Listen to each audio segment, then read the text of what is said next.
Hello, this is the Lord's Legion and welcome to a brand new countdown. Now, seeing as how so many of you guys really enjoyed my previous countdown list on the MCU concept art, I've decided to do a similar thing, but this time focus on the Sam Raimi Spider-Man series, where I'm going to be looking at some of the concept arts for Spider-Man 1, 2, 3 and even 4. And if anyone's wondering as to why I'm not going to be touching upon the Amazing Spider-Man series, is that I'm going to save that for another video. And as much as I'd love to include the Proto-Goblin mask that was actually made, or even the more comic book accurate symbiote Spider-Man outfit that was made too, unfortunately if I was to include them onto this list, then that would just lose the purpose of concept art. So without further ado, let's begin. So kicking off the list at number 10 we have Mysterio from Spider-Man 4. Now there really isn't too much to say about this one, considering that Mysterio's appearance in Spider-Man 4 was meant to be short-lived. And although this is only a part of the storyboard for Spider-Man 4, it is pretty awesome that Mysterio was planned to look more or less spot on. Of course with the addition of being a little more overweight, which in a way was meant to represent how lame this character was meant to be in the film. And yeah, this is pretty much all I have to say on this one. And it's pretty cool to see that Mysterio was going to be comic accurate. So coming in at number 9 we have a more militaristic Goblin for Spider-Man 1. Now it's no secret that the Goblin design that we got at the very end was not very good. However, more militaristic Goblin isn't really that much better. But even with that being said, it is pretty interesting to see where they were going to go with this villain, as the Green Goblin in these designs were meant to be more tactical than anything else. And there's even a certain design in which the Green Goblin was originally going to be riding on a UFO instead of a Goblin glider, which is completely obscure even for the Sam Raimi series. And although I'm glad that they didn't go with this route, I just can't help but give this a spot on this list purely because they were trying to do something different with the Green Goblin. Coming in at number 8 we have the Vulture from Spider-Man 4. Now although Spider-Man 4 was completely scrapped, it did seem like earlier on the Vulture was going to have multiple designs, such as this one where it seems like he's got more of a proto suit going on, which absolutely looks kick-ass. And then the second design for the Vulture looks absolutely retro and comic book accurate. And although it would be a little too campy to translate onto the big screen, the Sam Raimi series was incredibly goofy anyway, so this would have been completely plausible. And then the final design for the Vulture looks as if he was meant to be more metallic, with metal wings that resemble a bat, streamlined claws that look more like talons, and was even meant to look more armoured. And I think this is probably where Spider-Man Homecoming got their inspiration from.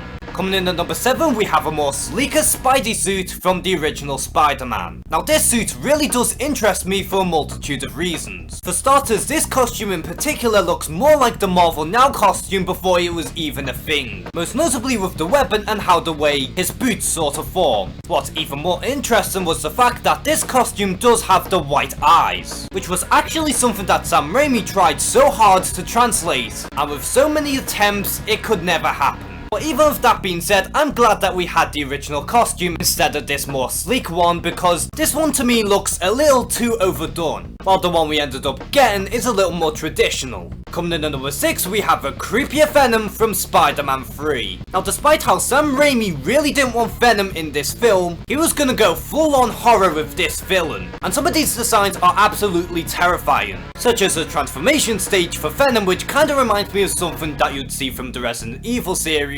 And trust me, that is a compliment. And then we get to see Eddie Brock's face exposed while he is Venom. You can totally see the symbiote opening Eddie Brock's eyes in a very creepy way, and he just looks like a complete monster. And then finally we have this version of Venom, which looks bigger than the one we ended up getting. And this version of Venom looks like a cross between an alien and a flat out monster, which is a very good combination, especially for Venom. Coming in at number 5 we have a more comic book accurate Goblin for Spider-Man 1. Now yes, it is true that they were going to go for a more militaristic Goblin for Spider-Man 1, however they were still experimenting with the retro version of the Green Goblin, such as a version of his mask where his visor would go up Iron Man style, which actually looks pretty creepy. And then we have more of a medieval looking Goblin which actually looks really badass. And despite the sword and hood, I still consider this to be pretty accurate to the Green Goblin. He has the creepy face, he has the handbag, and even his uniform seems pretty spot on. And finally, for my personal favourite, we have a pretty dead-on Green Goblin, where even the texture of his arms is completely inspired by the original Green Goblin design. And even his mask looks completely taboo. And to me, this concept art proves that he can do a classic Green Goblin while at the same time making him creepy.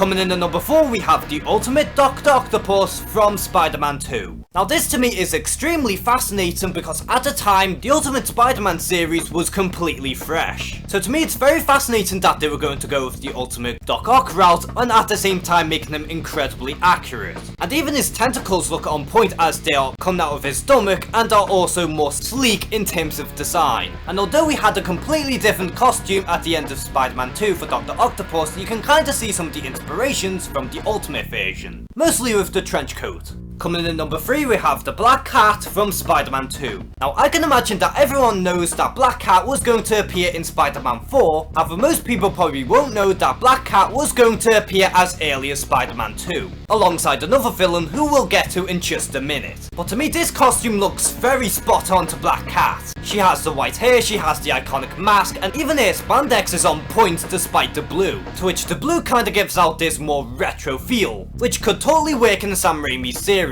And it appears like she has some sort of device on her gloves, which could very much be her sleek gauntlets for whenever she wants to unleash her claws. Or maybe it's even a tracking device. But either way, this is a very interesting design for the Black Cat. Coming in at number 2, we have the Lizard from Spider-Man 2. And much like the Black Cat, the Lizard was meant to appear in Spider-Man 4, however he was going to be introduced earlier on in Spider-Man 2. But then was ultimately scrapped in favour of Doc Ock in having more development. But either way, if you look at this design for the Lizard, you can tell that he was meant to be more monstrous. Well, he has a bulking torso but slender limbs. And clearly the trench coat that the Lizard normally wears is completely absent. And then on the other side of the spectrum we have a more humanoid version of the Lizard, which kinda reminds me of a cross between a raptor and a human. Now this one in particular is very interesting to me because this one does resemble quite a bit to the Amazing Spider-Man's version of the Lizard, which does show that although you can scrap something, you could always recycle it for further use. And this similar design for the Lizard is the perfect example of this.